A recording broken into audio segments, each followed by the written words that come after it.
Hello everybody, Ben Rogers here, the Raptors Digest, reacting to the Toronto Raptors' tough 103-95 loss to the Dallas Mavericks. Ryker, how are we feeling about this one? Obviously, we had the lowest of lows with the Washington Wizards game in the first game of the season. Then, in the second game, right, we had our high of highs where Scottie Barnes was killing it and the whole roster. We crushed the Boston Celtics, and now we have sort of a game that is the second night of a back-to-back. The refs had a lot of weird foul calls on some of our main guys, so it's the ref apologist getting that out of Ryker early in this one. But outside of that, the Raptors had a good performance in the first half, waned off in the second half. What are your initial reactions to this game here, Ryker?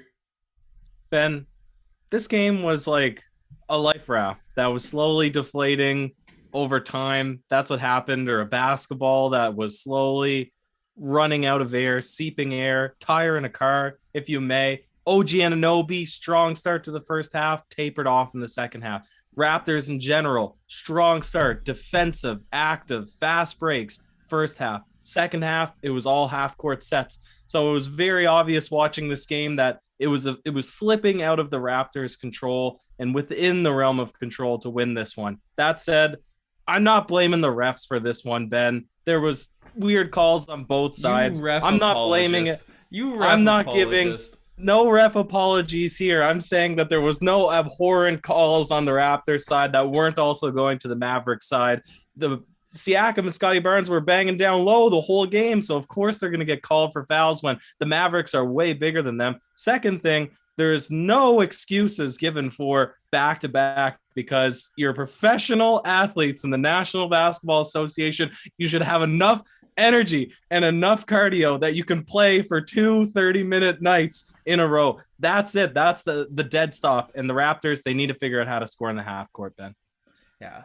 I don't know. See, I completely agree with your point that the Raptors need to get better at playing in the half court and all these sorts of things, but I'm not letting you slide on the back-to-back comments. It's a well-noted thing across the NBA. Teams play worse consistently on second nights of backs-to-backs. It's not something that's a myth that's out here. We have a big enough sample size and 50 years of NBA basketball to know. Ben, if we were the Los Angeles Lakers, I'd give them a pass. But we're the Toronto Raptors, and half of our team is rookies and sophomores. Come on. There's no excuse here.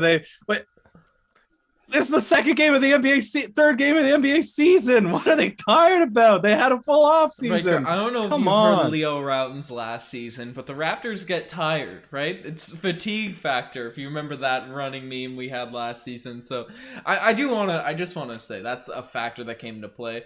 But I don't know. The refs too, the chat is sounding off on the referees right now. And it's not even, you're saying you're not blaming the refs. It's not going both ways. I disagree because I'm not necessarily blaming the loss or whatever, but however, the fouls that were called were ticky-tack fouls gone to our best players, our best primary defenders, whereas, a couple of fouls that would go randomly to Kaliba or Brunson or something like that. It was just untimely. It ruined OG's rhythm, and it was just tough. It was a tough situation. I'm not going to sound off on the refs too much, Ryker, because there are some positives in this game. We'll get a few of those out of the way. We'll talk about the positives and the negatives, breaking down this one. But the first guy we got to talk about, OG Anunoby, 23 points, 20 of them coming in the first half, really showed what he can do when that three-point shot is falling.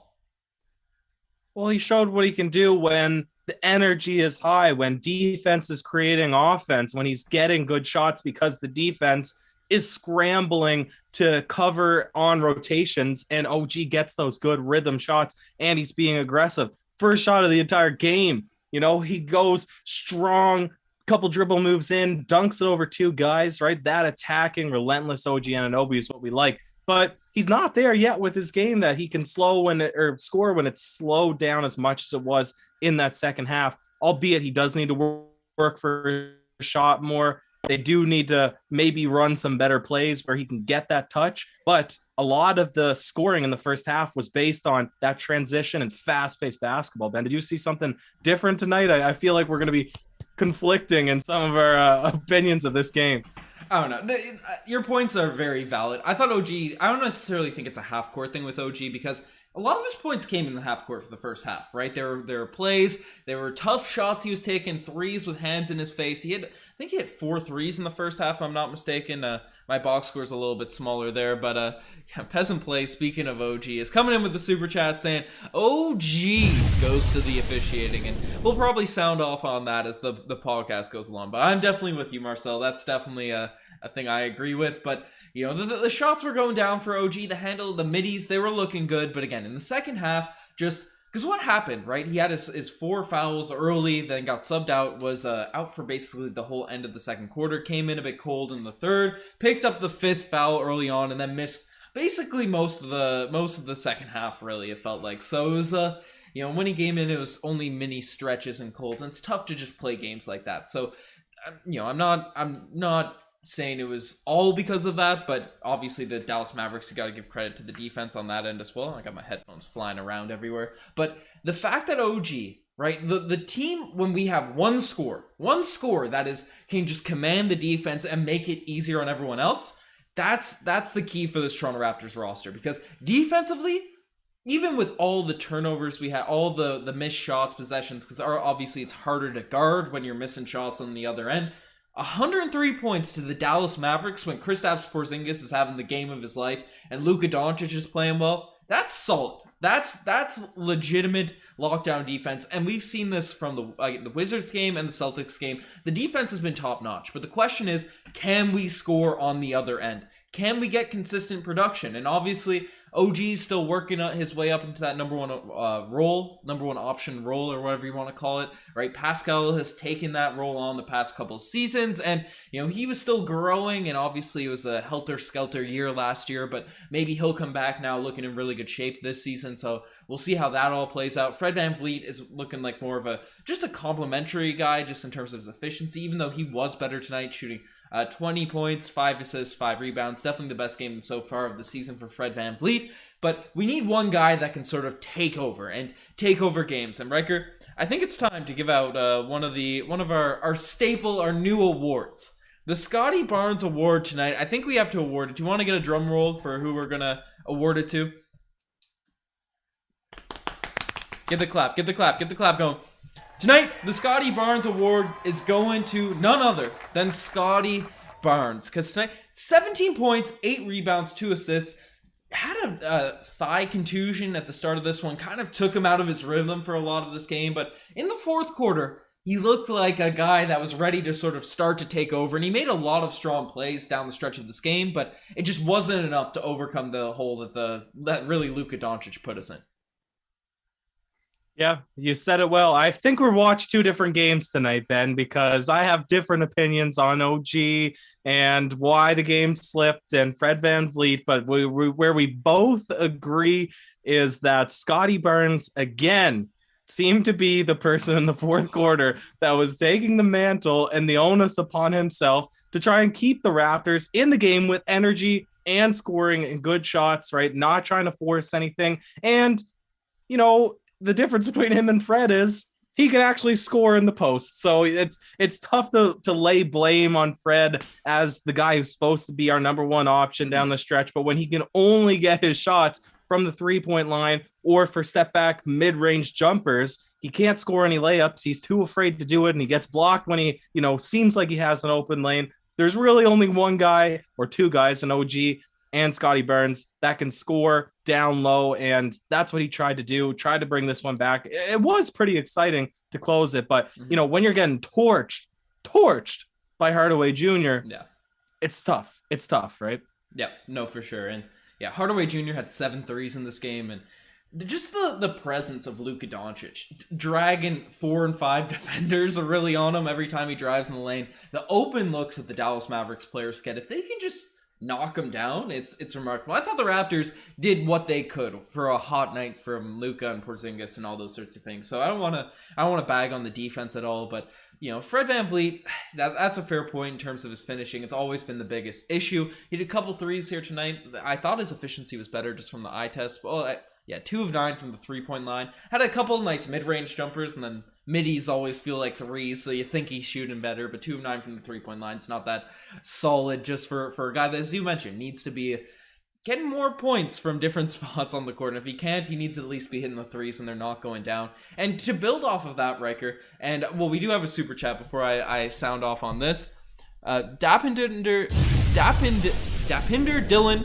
My reading is tough right now. These refs need to be punished somehow for bad officiating. And honestly, I thought it was bad tonight. I thought it was bad. I don't necessarily think it was,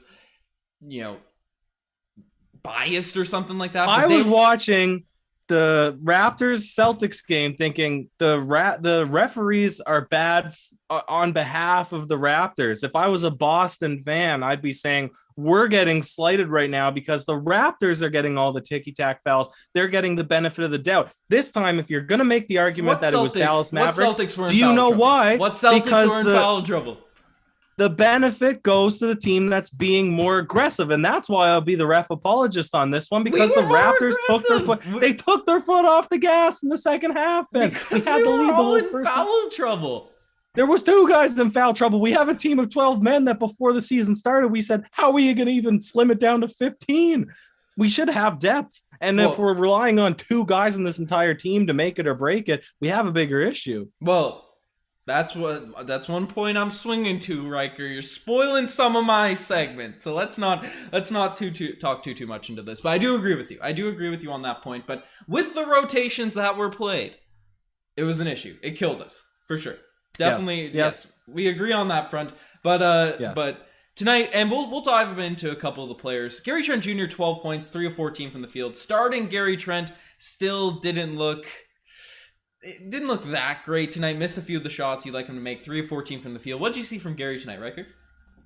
He looked good. He looked like he was being aggressive, but then eye test, right? It seemed like he was playing within the rhythm of basketball. Then you look at the stat sheet after the game and he was dreadfully inefficient. So hopefully that turns around, but I still like him better in that starting lineup than him coming off the bench.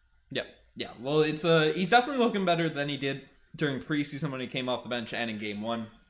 I thought he was fine. Just shots got to go down for Gary Trent Jr. It's essential. He's a bucket getter. That's what he's out there to do. So hopefully he gets a little bit more consistent from the field. But again, I think he's making the right decisions. And his defense has looked really, really strong over the first few games. So that's a positive there. Precious Achiuwa tonight, 10 points, 12 rebounds, 3 assists.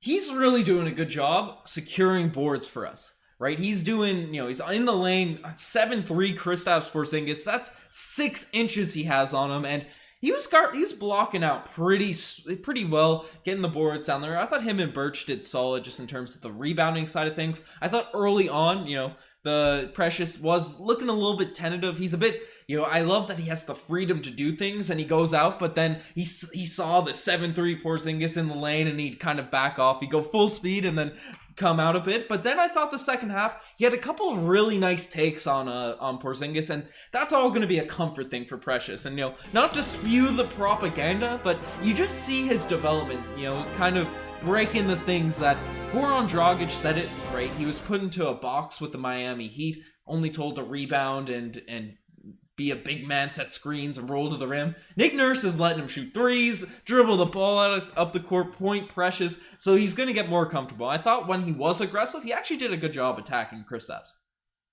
Yeah, no, I totally agree. It seemed like he was a bit intimidated because of how much bigger Powell, Porzingis, those types are down low, how physical they are, even compared to the Boston Celtics, who, credit to the Boston Celtics, they're typically pretty physical as well, but he still managed to hold his own, boxing out, like you said, getting his hand on the ball, being really active down in the low post. So I'm excited. I'm just as excited as last game to see how Precious Achiuwa's development continues along. But what we did see in this game is that against a team that's even better in the big man department than the Dallas Mavericks, who aren't known for having good scoring bigs or anything, that could be exposed, right, with having such a small lineup. But we'll see. I think that it's growing pains, and we'll win the next one, I'm sure. Well, we got a wild game coming up against the Chicago Bulls, so that one should be fun. Obviously, they have a big in Vucevic, but Vucevic, we're inside Vucevic's head, watching him play. We don't have Marc Gasol anymore, but Riker, it's Kem Birch I think he was okay. I thought it's weird seeing Kem Birch out there because Precious is super mobile. Boucher's mobile, right? Birch is the only real big man that we have that still feels a little bit flat-footed. He's not that great at switching everything and all those sorts of things. So a couple times he just got... You sag him way too far off of Doncic and Hardaway Jr. and they just shot threes on him. So it's an unfortunate game there for Kem Birch. I think this is probably the worst matchup for him to be out there in any sort of game. But Dragic came in 2 points, 1 of 3 shooting. We're gonna need more scoring out of Dragic if he's gonna be a player that's small. So he's our switchy defense. He's gonna be a liability in that front. He can't guard the post like Fred. We're gonna need him to get 10 points a game if he's going to be playing, I guess he only played 14 minutes. But if he's going to play in the 20-minute per game range, you'd like to see him at least get 10 points or at least a couple more assists than he had, which he only had 1. All of our point guards look poor tonight. Fred VanVleet. Well, again, Fred VanVleet's ball handling and his leadership on the team is good. It's sound. He's still deserving of that name, Steady Freddy. But his inability to finish in the lane and his defense, of course. Yeah. But his inability to finish in the lane is really impeding the Raptors because he's not putting any pressure on the defense to collapse in and then do a draw and kick. He typically drives in, gets that low block position, not backing, but he'll dribble in and then dribbles right back out, which is really just resetting the offense, but wasting 5-6 seconds in a possession. Then you have Dragic who comes off the bench tonight and doesn't score, and Banton who gets 8 minutes also doesn't score. We need production from our point guards. If not scoring, then they need to be creating. And I don't have the stats. I'm trying to find them here. I don't even think that they were assisting much tonight. So 0 assists for Banton, 1 assist for Dragic. Yeah, and how many for Fred? Fred had 5. Okay, so that's not terrible. But again, you need more. Yeah, no, without a doubt. And Riker, I guess this is a decent time to pose the question. Malachi Flynn, see him getting run at all? Because he has shown an ability to score the basketball and facilitate off the bench for this Toronto Raptors team. Had some big moments in preseason. I thought he looked great in preseason, honestly. I'm surprised he hasn't really touched the floor at all for this Raptors team so far this season. Except for the... I could understand why he didn't play tonight because he's small as well, same as Fred. You're looking at this team saying their smallest guy is Brunson out there on the court. Do you want to try to compete with the rebounding and everything? But yeah, this is a game where you needed scoring from someone, and Flynn could have been that guy. Or Decker, who I've seen people commenting, instant offense, potentially.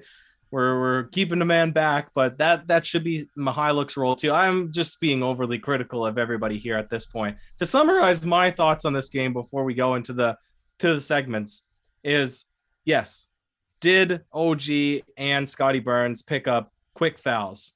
Yes, of course they did. Not denying that. And could those calls have maybe not been calls? No, right? They were all deserving fouls, but sometimes those calls aren't called. They just let the momentum of basketball play out. But here's the thing. You're guarding Luka Doncic. You got to find a way to effectively do that. Even that said, we were still in the lead in the half court, and it wasn't that killed us. It was the fourth quarter, Tim Hardaway Jr. hitting every shot from distance, and when OG was sitting on the bench, 0 of the other Raptors stepping up and scoring. So I'm not looking at the refs in this one, and I'm not overreacting to this loss, because if we have 1-2 other guys that say, hey, tonight I'm going to score, the Raptors would have won this one. Yeah, definitely not discouraged or anything by this game. Second night of a back-to-back. You're bringing up that they could have been not calls. I'd say at least out of the first 4 fouls for both OG and Scottie, 2 of them each way. So 4 of those fouls were not fouls. They just weren't calls. They were handoffs and then people flop into the side. So get out of here with that. That's my take on that. But, and they came at just horrific times, right? OG, who's balling. Those 2 guys are our offense tonight, really felt like in this game. So they came at times when the Raptors really needed buckets, really needed momentum. And then Nick Nurse he made some decisions with lineups that he was sort of forced into, but I thought he could have been a little bit more crafty. But we'll save that for the segments. The final guy that we do need to talk about, though, Riker, is Svi Mykhailiuk.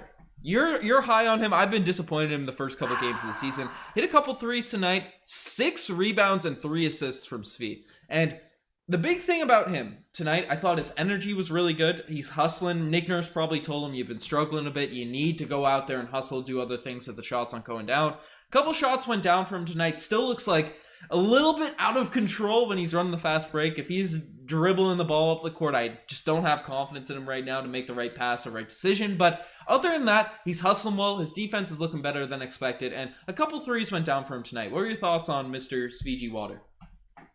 Yeah, he could be better. He could be closer to what he was in the preseason, but I still think he's a viable scoring option off the bench. Now, when you're playing him and Dragic, you're really putting out your worst defensive lineup in that case, which that's what I'm still struggling with, is how does he fit within the rotation? Well, so you're saying you're struggling with how Svi fits in the rotation?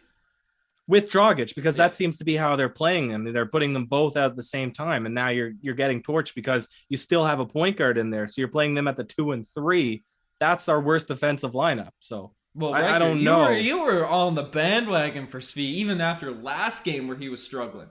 But he's not playing him without Dragic. Right. He's always playing him while Dragic is on the court. That's what I'm saying. That's fair. So switch up those rotations. I definitely agree with that. And if you gotta play those rotations, would you throw in a Banton over Svi? Because regardless, he missed a layup there tonight. He missed a 3. But we've seen his ability to slash and get to the rim and get buckets and score around the rim. And his defense on Luka, I'd argue, is probably the best I saw tonight. So Ben, Luka wasn't the reason we lost this game. I'm seeing the comments. People are hating my ref take. I refuse to concede that the refs made the Raptors lose this one. The Raptors lost this one. Not defending Tim Hardaway Jr.'s 3-point shots. Riker. I'm not being a ref apologist. I'm saying the Raptors, had they have scored with anyone when OG was on the bench, they still would have won. They still would have won. And the issue was not being able to score in the half court. So why would I pick Svi, even though he hasn't impressed in his first 3 games over Banton? Because he can still score better than Banton in the half court. That's just a fact. Nobody can argue with that right now, because Banton doesn't have that quick offense. He doesn't have that, set jumper. He has to be in transition. And hey, if the guys were running transition all game, it would have been a blowout for the Raptors, and Banton could have played the whole game long and been one of those guys that was running, right? But that's not how it played out. Yeah. No, I see where you're coming from with these points too, but it's really fun to call you a ref apologist. So spam ref apologist in the chat right now for Ryker. Spam that there. But I don't know. Delano I'm really high on, and I definitely agree. If you're gonna have Dragic out there, he's probably the more polished scorer than Svi, but we really don't know at this point because Dragic is a little bit step back. He brings the defense, but there are big question marks about his consistency and being able to be a threat in the front court or in the half court sets. So it is what it is, Riker. I think it's a time to swing into the segments. There's a lot to break down in this game. Isak Bonga got in there, right? The Delano Banton minutes. I want to save some of it for the segments, but tonight the spicy play of the day. There's a couple of really nice dunks in this one. A few exciting stuff happening, but one of them, I think it's got to go to that Fred VanVleet lob straight to Precious Achiuwa to close the half. OG had a monster dunk inside of the paint with like 4 guys on him. Do you have any in mind there, Riker? Well, that is obviously the one. The energy was electric in the building to connect from half court. I was a little bit worried that he might fumble the catch and not connect on the dunk, but that was a great moment for sure. Yeah, those were nice plays and all that. So I also got to give, he earned the Scottie Barnes Award, right? A 3-time Scottie Barnes Award winner, right? Scottie Barnes, he had a couple of nice finishes and stuff around the lane in the fourth quarter. So definitely, how are we feeling? I know we're kind of off rhythm, but how are we feeling? Scottie Barnes, 3-time Scottie Barnes Award winner. He's weaving it so far, and it's no surprise. He's putting in the work then, and his performance tonight in the fourth quarter was what was really deserving of the Scottie Barnes Award. Yeah, it's crazy. Our rookie has got that award 3 times to start off this year, but not all plays can be the spicy play of the day. Not all players can win the Scottie Barnes Award every night, and some just make you say, "Oh, geez, Riker," and flex that merch. The animation's almost done playing. You're throwing the hoodie up on the screen. Let the animation run out, and there it is. There it is. What are your thoughts? What's an OG's tonight? Is it the refs? You're not giving it to the refs. You have anyone else to give it to? Marcel Martin, Peasant Play has already stole my OGs. It's the refs. But what's your OGs? And don't steal my Kazoo award. Give your OGs just so I don't steal it by accident, Ben. Go off and I'll yell at you if it is. I was going to give it to myself for being a ref apologist in this one, and also for completely checking out of the last 4 minutes of this basketball game, because I couldn't stomach to see the Dallas Mavericks run it up when the Raptors seemed to have firm control over this one really until the end of the third quarter, midway through the third quarter. Yeah, no, that's definitely fair. And the Raptors, I would have liked them to. I felt like there was a run coming. I felt like it was coming back. I thought we were good, and we just couldn't pull it out. But it is what it is. And before we swing into the Golden Kazoo, because I have a rant to go on, Steven Tanaka, he's back. He's back in the Super Chats. Scottie's drive and two-handed dunk was Scotch Bonnet spicy? Scotch Bonnet, also known as Bonnie peppers or Caribbean red pepper, is a variety of pepper named for its resemblance to the Tam O'Shanter hat. I'm assuming, yes, it's closely related to the habanero, between 100 and 350,000 Scoville units. There you go. Is it bonnet or bonnet? Is it French? I think it's bonnet, like bonnet? A hat, because the shape is like a hat. Okay, well, that's pretty cool. Definitely, Steven Tanaka's bringing in a new segment, the Scotch Bonnet Spicy. Love to see it. But I appreciate the super chat. Thank you for that. But Ryker, the one, the only, if people haven't seen it, still new. You sound off this name. I gotta get this name right. The Paul Pierce Golden Kazoo Award for worst performance of the evening, Ben. The Paul Pierce Golden Kazoo for worst performance of the evening. I want to sound off because I think you and I might be in agreement on this, but I'm pretty passionate. But maybe not. Definitely not. Probably actually. We both agree that the rotations for definitely not probably. Yeah, were bad. Right, there were some poor decisions being made. You sounded off on Svi and Dragic playing together consistently, right, earlier in this video. But Chris Boucher tonight, objectively horrible. 0 point on the offensive end. On the offensive end, I want to say, made poor shot selection. He's being weird. He's doing all these sorts of things. But on the second night of a back-to-back, when all of your players are essentially in foul trouble, Chris Boucher is one of your best defenders, specifically against a team like the Dallas Mavericks, who are very lanky, and you need to get out. I think Chris Boucher led the league in blocked three-point shots last year. At least he did for the first half of the season, right? He can get out there. He's mobile. He's the perfect guard for Kristaps Porzingis, who's absolutely garbage off the dribble. Chris Boucher can close out and jump on all those, right? You pull him from the second half? Why? Why? Like, I get why in terms of, like, he's hucking bad shots, but just tell him to stop hucking bad shots, draw up some plays, get him some open lanes in the point. We know Chris Boucher can score. We know he's solid on the offensive end. He's probably hasn't played in the past month or so just due to a hand injury. So unless he's injured, unless his hand's hurting him, right? Get him those reps. He's going to be a positive out there for you on the defensive end. Your team is gassed because you're only running OG and Scottie Barnes as two guys that can really be those wing defenders, so to speak. Why are you only playing Chris Boucher 8 minutes? I know I might get flamed for this because Boucher, people have been trashing on Boucher's shot selection, but outside of that, he's one of your key players. You were arguing he's our third best player last season.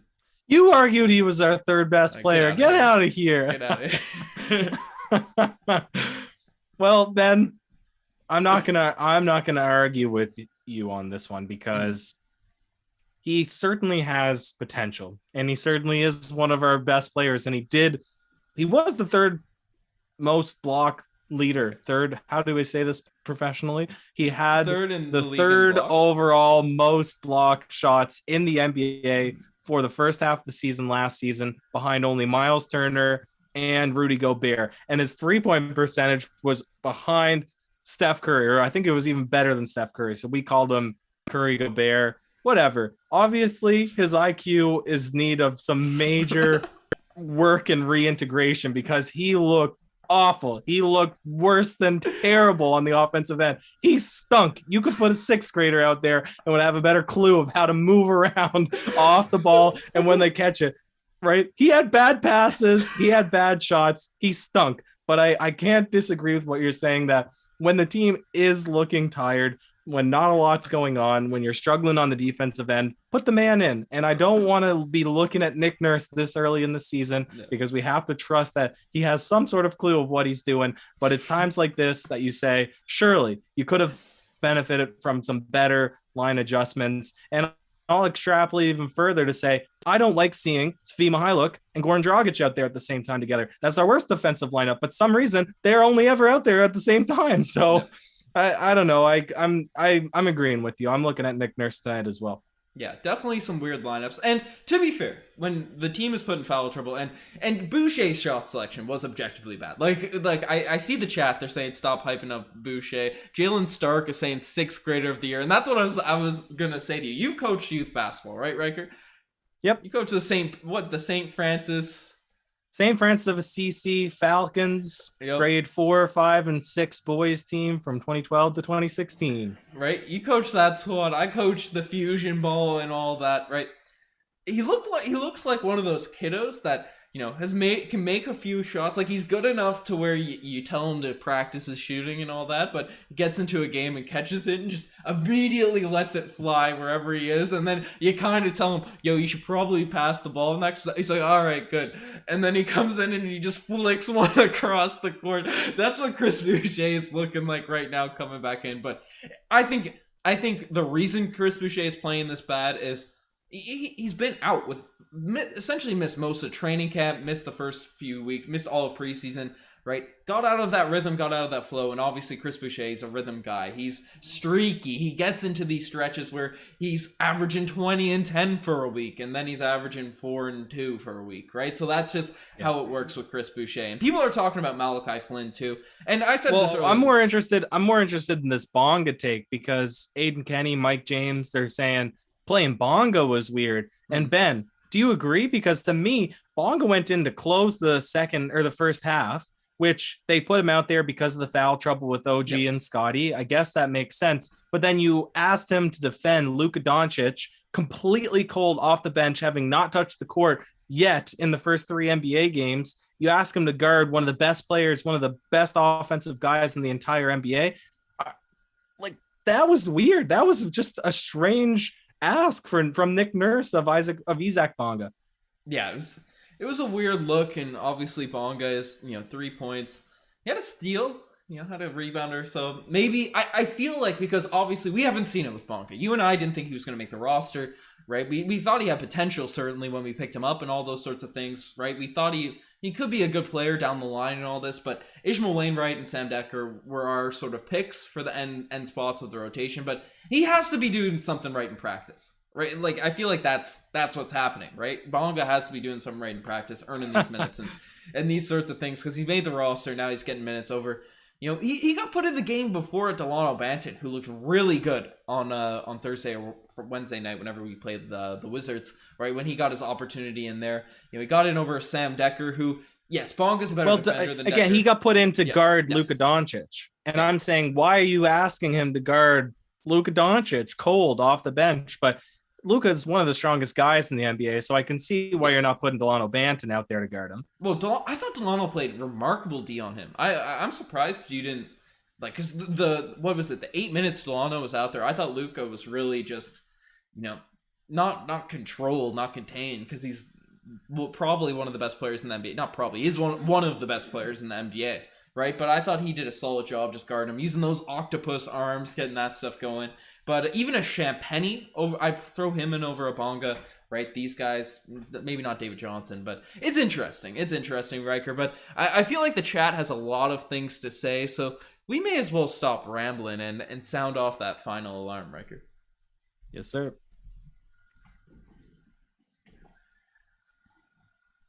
Woo, woo, woo, woo. Wee, wee, beep, beep, beep, beep, beep, beep, beep, beep, beep, beep, beep, beep, beep.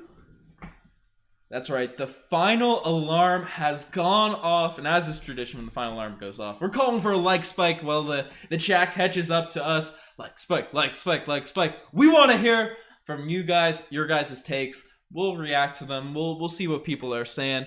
Jalen Stark saying he liked Delano Banton's defense. Couldn't agree more. I thought he was pretty solid. I got my head out of here trying to read this without my contacts. And Aiden Kennedy, I've seen this a couple times in the pod as well. When Utah's back, he's going to be a really nice addition to this bench. He'll probably honestly slot in over Svi Mykhailiuk because he's so much longer. His three is it looked really good in preseason for the game that he played, right? And he can finish around the rim and do these sorts of stuff. That's a hot take. There is a super chat coming in. I'll let you sound off. Yeah, we'll sound off on the super chat first. Animation, please play. It's not playing right now. But we have Peasant Play saying, Ish Swish could have gotten us some needed buckets. Couldn't agree more. I'm happy he got picked up by the Suns. For people that don't know, he was signed by the Phoenix Suns to a two-way contract. So I'm happy he's getting his bread, getting played, getting a run somewhere. But I would have loved for him. Imagine him just bullying Luka trying to come into that lane today against Subden. That would have been great to see. Yeah, absolutely. I had something that I wanted to say, and then I completely forgot about it. It's so funny because Ishmael Wainright, right? We gave him the PJ Tucker comparison. And what did PJ Tucker started as? I had to double check before I said it. I said, wasn't his second team after Toronto the Phoenix Suns? And sure enough, it was. So same with Ishmael Wainright. Yeah.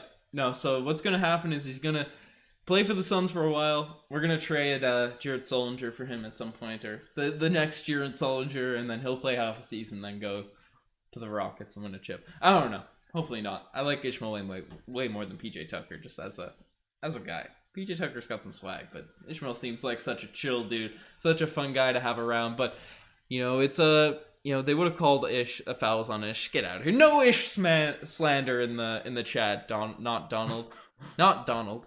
But Flynn needs more playing time over Dragic. Messiah himself said we're developing this team. And honestly, if Dragic is continuing to play like this, would you continue to play Dragic just so his trade value gets elevated? Or do you go with a Malachi Flynn for that second small guard on the roster? I don't think Malachi Flynn offers more than Dragic does. If you just look at the way they play, it's pretty comparable. I think Flynn might more readily shoot the three-pointer, but in terms of finishing, particularly around the paint area, neither of them have an edge. If anything, Dragic might be a little bit more crafty just because he's been in the league a little bit longer, but I'd still play Dragic probably over Malachi Flynn. Yeah, and obviously we're reacting to 3-game sample size here, so we have a whole career of Dragic to go over. While there's some, Flynn's been up and down over his short couple seasons, but we do have another super chat. The animation's back playing. But from Paul Blunt saying, regroup, get ready to spank DeMar on Monday. Riker, are you ready to spank our guy DeMar DeRozan? I got his picture up behind me here. Well, the Bulls, I think they lost tonight. I got to pull it up. They were up big time, weren't they? They were killing the Pistons from what I saw. Oh gosh, well I must be thinking of the Atlanta Hawks game. Yeah, let's double check. Yeah, who? The Hawks or the Bulls? The Hawks were down. The Hawks were down. The Bulls were up. Yes, the Hawks for sure. I put some money on them. I was disappointed. Whatever. You're throwing out the bread these days, sir. No, I'm not. I'm playing with the same money that I put in yesterday. But the Bulls, that will be an interesting game. You mentioned at the beginning of this podcast, they don't have the size and the intimidation that the Dallas Mavericks do. They have at the 5 Vucevic, who's not a known defender. Maybe he'll surprise us with some 6 or 7 blocks like Al Horford did. But this will be a game where our bigs can thrive, and we should be able to return to the same style of basketball that we played against the Boston Celtics. That'll be a really fun game. Yeah. I'm excited to see DeMar DeRozan more often now. Him in Toronto, coming back. Is the game in Toronto or is it in Chicago? It is. There's a 4-game home stretch. Ooh. Also, that point about DeMar, I do like seeing him on the Bulls. I think it's a much better situation for him than the Spurs. And we wanted to be fans of DeMar, but the Spurs were so boring. It's just you couldn't tune into many of the games. At least on the Bulls, will be on the West Coast. Yeah. I'm staying up to watch Luka Doncic, but to watch Derek White and DeJounte Murray, am I staying up to watch those ugly black and white jerseys? I can't do it, Riker. I can't do it. Yeah, they're like gray and black and white. So, anyways, let's see what the thing is saying. Philly SD been real negative in this Philly's comment not segment. happy with your rep takes. He's He's just been really hating on anybody that's providing an opposite opinion here. So relax it. Relax it. Philly, I want to see the let me shoulder the apologist negativity. Slander Riker. But that's I love it. But we have a debate going on with Mike James. We have a Ben Simmons. We have a young socialite debate going out in the chat right now. I'm gonna play the young socialite animation.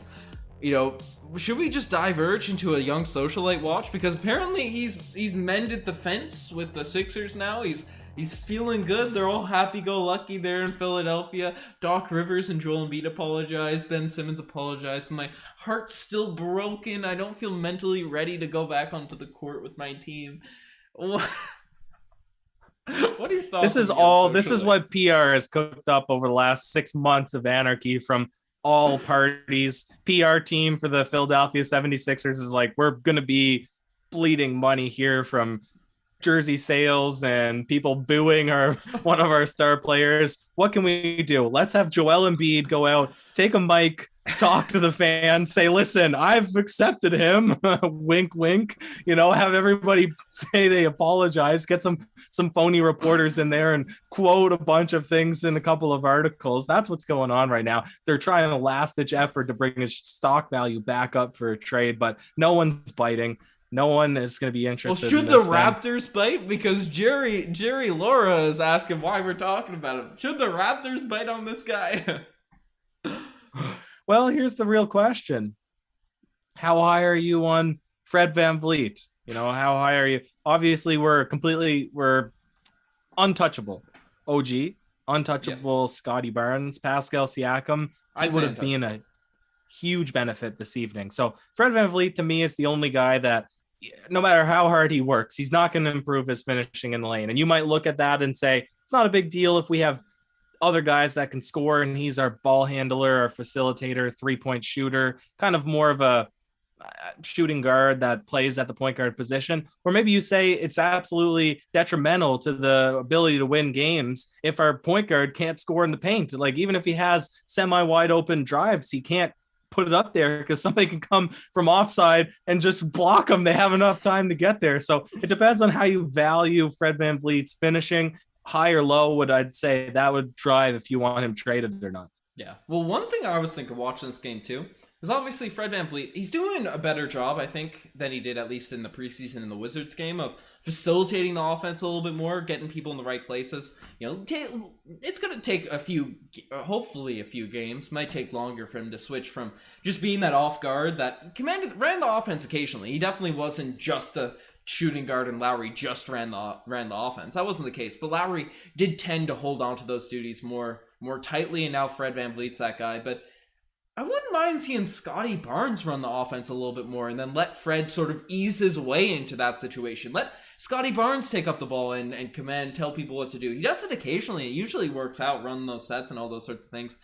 I think that would be a cool thing for Nick Nurse to try out a little bit more often. We even saw Delano Banton do it a bit in the Wizards game, and that really helped us make a comeback. The only thing I would say to that is guys like Brunson and Sterling Brown and Tim Hardaway Jr., they were playing very suffocating defense on Fred VanVleet at the 3/4 court, half court. They were picking him up right away. They were being all over him. Now, obviously, Fred VanVleet can control his dribble, and it doesn't seem to affect him too much. But Scottie Barnes, if he's playing the point guard, right? Who's that small guy going to guard? They'll probably pick him up at the half court, and I don't know if his ball handling. It seems pretty tight. I don't know if it's tight enough. His handle looks good. And we do have if it is, maybe it's a worthwhile experiment. Yeah, and we have a super chat coming in from Josh One Day saying that Fred VanVleet is not a point guard. I don't think he fits within the team going forward when they're most likely to compete in 2 years. Now, that's a hot take. We appreciate the super chat. Thank you, Josh. I think that's his first time ever in the super chat section. So we appreciate. But what are your thoughts on that? And I guess you were sounded off on Fred a little bit. Do you think, because he definitely plays more like a 2 in a 1's body, right? But yep. I don't know if that necessarily means, even if he can't move over to that role of leader and commander, and the Lowry, doing all the Lowry things that we've grown accustomed to over the past however many 8 years, right? Even if he can't do all that, I think those things can be offloaded, and Fred will still be valuable to this team if we want to keep him around. Yeah, but I made the argument the entire last season we need to unleash Fred at the 1 because he can be a guy that gets 20 points per game, and he's being held back having to play or share the what is it? I always get the two confused. Front court, back court. What are the point guards? What back court is you and I, and front court is okay, the bigs. Sharing the backcourt responsibilities with Kyle Lowry. Well, I've clearly bit my words because he doesn't seem that he's able to actually score that much in different ways besides 3-point shots and step back middies. I mean, that's just how he's started the season. Maybe he'll go deeper into his bag as he builds up more confidence. But I think he's kind of proving to me that he's at best 4th option guy, right? So if we can maybe get 1 or 2 more scorers on this team, proper scorers. So when Siakam comes back, we'll have Siakam and OG as that 1 and 2. Yeah. Scottie he's a rookie. How much can you really ask from him to be a night in, night out scorer? But maybe one more guy even after that and have Fred as our 4th, 5th option. He could still be part of that championship team, obviously. But if you're asking for him to put up 20 points, I don't think he's able to do it consistently because it has to come from 3, and he's shorter than everybody else. Yeah, well, that's the position he played when we won the NBA championship. So he's definitely proven he can play that role without a doubt. I could see him being a 3rd option, being one of those guys coming in, being a 3rd scorer on a team. But he wasn't 3rd option in the championship. Right? No, but I'm saying I think that's somewhere he could get to. I think that's somewhere he could be. But it's interesting, and it's all sort of semantics to it. Night in, night out, you get different players to do different things. The work report saying, do you guys think Nurse needs to go deeper into the bench? Do you think so? Well, I look at who didn't play tonight, and I don't know if the Raptors would have benefited from Champagne minutes or David Johnson minutes, but I'd still be excited to see Sam Decker go out there when you're looking for some buckets. For a bit. Yeah, just see if he can go out and catch and shoot and knock a couple down. Yeah, if he misses his first couple threes, then take him out immediately because he's not going to give that much on the defensive end, but Svi, I'd like to see Mykhailiuk. In games like this, especially where Dragic is struggling and Svi is a little bit inconsistent, right? Just give Mykhailiuk a bit of burn. See what he can do. Throw him in the 4th quarter or something. See if he can break out that 4th quarter Flynn mentality, right? Break all that sort of stuff out. And we didn't talk about him that much earlier in the pod. Delano Banton, what did you see from him? We talked about his shortcomings, but do you see any positives from Delano tonight? I talked about his defense a bit, but offensively, I wouldn't mind seeing him carry the basketball a little bit more rather than be relegated to a corner shooter. I think if Delano's out there with a Fred VanVleet or something, he should be carrying up the basketball rather than camped out in the corner. He should be creating, setting things up. Yeah, it certainly seems like at all times possible you almost want to make Fred your shooting guard. That's what the comment section's saying. Yeah. That's what you're implying. That's what I'm sort of saying in my criticism / defense, my neutral assessment of Fred VanVleet. It seems like he would be better served being that off-ball guard like he was last year and for his entire career. So Banton probably should be the ball handler if he gets out there on the court. Yeah, that's, because there's no point in throwing someone that can't shoot. Just camp him out in the corner, right? He had that kick out to him. He missed the corner 3, right? Have him coming off handoffs. Have him in the dunker spot. Just don't have him floating around the 3-point line. That's just that's not the right thing for Banton to be doing. You're not applying to his skills. Now, I think his jump shot, the mechanics are good enough to where I don't mind him shooting every now and then, but clearly he's not a 3-point shooter just yet. Long term, I'm bullish on Banton becoming a 3 guy, a guy that can knock it down at least consistently, reliably. But short term, have him carrying the ball, have him do these sorts of things, be a slasher, create for people, pass, and all those sorts of stuff. But Delano at guard, that's interesting. What's your trade package with Dallas if it happens, Ryker? After watching the Dallas Mavericks play tonight, what would you like to see? I think I threw it on Twitter. I actually had a really interesting one, Ryker. Let me know what you think. We send over Dragic, okay? And they send back Luka Doncic. Yeah, it's reasonable. It's reasonable for sure. I have my eye, it's like pulsating. I don't know. Does it ever happen to you? You get like random spots that the lights come in, the swirly eyes. Yeah. Anyways, yeah, that's reasonable. Seems like a fair swap to me. Actually, maybe we just give them a second round pick. Same that we traded Terrence Davis for a second round pick, Matt Thomas for a second round pick. Let's just let's give Dallas a second round pick in exchange for Luka Doncic is probably a pretty, it's a bit lopsided. I mean, the Raptors might need some more compensation, but yeah. No, we are nice to those second round picks. But in all seriousness, if you're sending out Dragic, he doesn't have that much value. The rumored trades for Moses Brown, he's not in their rotation. Dwight Powell, would you be that interested in Dwight Powell? I wouldn't want him playing over even a Birch on this roster, honestly.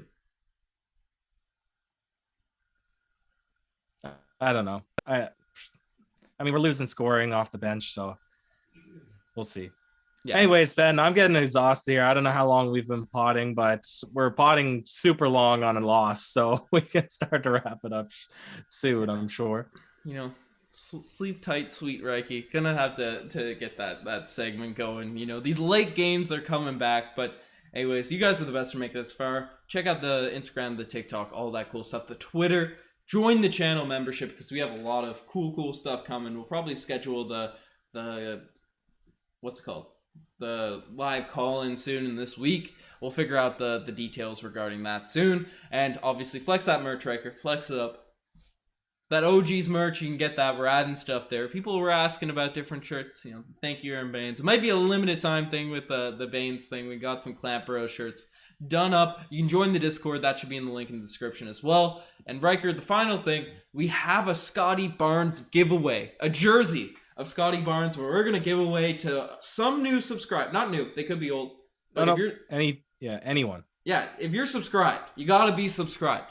We're on the road to 21,000 subscribers now.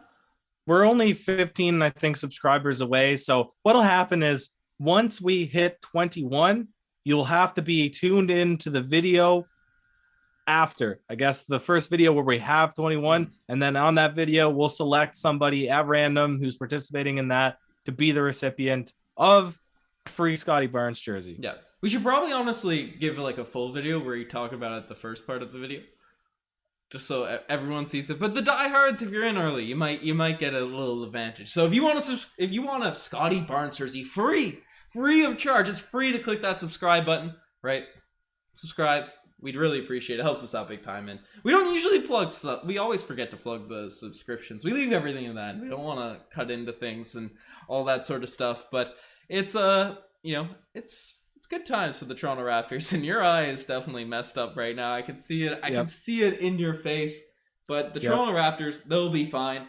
I saw a couple of people slandering us because we were you rocked the black and the what's it called, the funeral black in the Wizards game, and we were disappointed. But they were saying that we gave up on the Raptors game 1 and then we're hyped game 2. That's fake news. I said I was happy with game 1 and all that sort of stuff.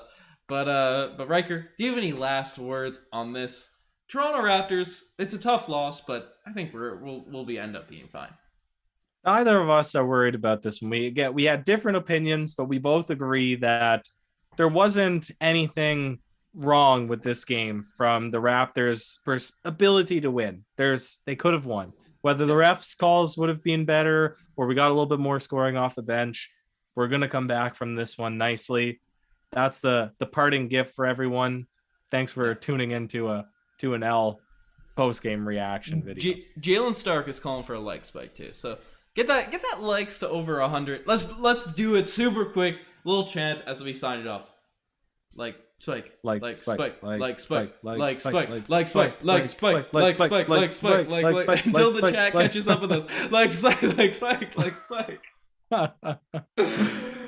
Anyways, Paul Blunt is saying sleep little Reiki. Sleep well, little Reiki. Who was it that always used to say that the pods last year? Oh, I don't know. I don't remember. Well, I'm just scoping out. Yeah, you got to come back. The sleep well, sweet Reiki. We miss you. We miss you getting all that stuff going. But Paul Blunt is picking up the slack. Just Lee Ramos is saying like spike, like spike. Are we getting to 100? We're almost at 100, Riker. We're almost there. 92. Are we gonna get there? So Riker can have a good night's sleep. People are gonna start unliking because they don't want us to stop. I doubt that. No, it's tough. We appreciate you guys. I'm sure we'll get there by the end of it. I'm signing off. Yep. Sound off, Riker. Cheers.